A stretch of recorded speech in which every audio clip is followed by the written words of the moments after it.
Hello everyone, welcome back to Soul Quest. In this video, we're going to look at ways in which you can differentiate between the voice of your ego and the voice of your intuition. Is your internal guidance coming from a place of higher consciousness or is it distorted? It can be very hard to decipher and discern between the two. Stories, projections, narratives, expectations, or fear can be misconstrued as our intuition. First things first, let's understand what ego truly is. Oftentimes, the ego is understood as an unhealthy level of self-esteem and pride. But really, the ego serves a very important purpose in our human life. It is shaped by our identity of who we truly are versus who we think we are and who we think we are supposed to be. Who we think we are is modeled from the sum total of all our experiences, conditioning, and imprints from our upbringing. And therefore, the ego is essentially our personality. One that has been molded from the limitations that have been projected onto us and also the ones that we project outward. This brings us to the fact that the voice of ego comes from a place of fear because it is fueled by a grave sense of lack.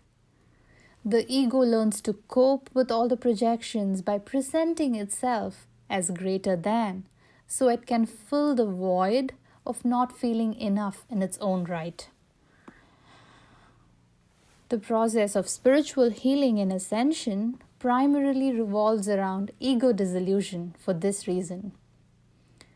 This is because a profound sense of lack and fear lies at the root of ego. We engage our mental body, our mind, in order to operate from our ego, our personality. Our intuition, on the other hand, is the voice of the heart.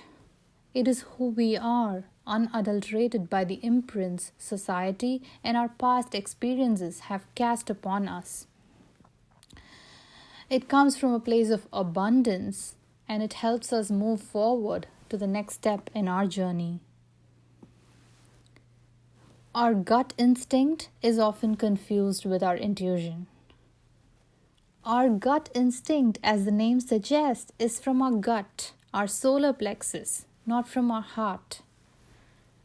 The solar plexus is the energy center that carries all our imprints and conditioning and governs our confidence, the lack of which is fear. Intuition is the whisper of our heart that overrides analytical reasoning and our thinking mind. And it bridges the gap between our conscious mind and our superconscious higher self. So, how do we know the source of the information coming from within? Is it coming from our ego or is it coming from our intuition? Is it coming from the light or is it coming from the dark or the shadows? However you'd like to label it. Your intuition is often the first thing that you hear from within. What were the first feelings you had before second guessing? With intuition, there is no dicing, splicing, or analyzing. There is no engagement from the conscious mind. Zero. For this reason, the voice of intuition is very, very subtle. Ego, on the other hand, is loud. It gives you 1,000 reasons to rationalize why that's the right choice. It involves the conscious mind to make a decision. Even if the whole process happens within a matter of seconds, you're still having a flurry of thoughts run through your head as you make that choice. That is the ego talking. We have these pick a card style readings, right? That would be a good example for learning how to differentiate if your choice is coming from your ego mind or from your intuition. So usually the reader places a crystal for each pile or numbers the piles 1, 2, and 3, and you are asked to intuitively choose a pile. The thing is, when you truly, intuitively choose a pile, the message will always resonate. But you may instead go with your favorite crystal or color or a lucky number, etc. Here you're using your conscious mind to discern which pile would be a match to you. Instead, if you simply close your eyes and drop into your heart center, into the present moment, in stillness, and hear the whisper of your heart, the first subtle direction you are led to is your intuition guiding you to your message. Another important thing is that the ego always comes from a place of lack and fear.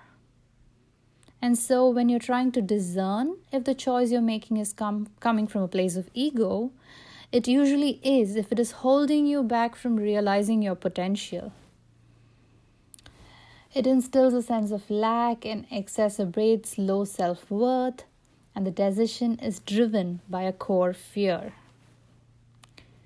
Intuition, on the other hand, will lead you to free fall into the unknown potential of what can be.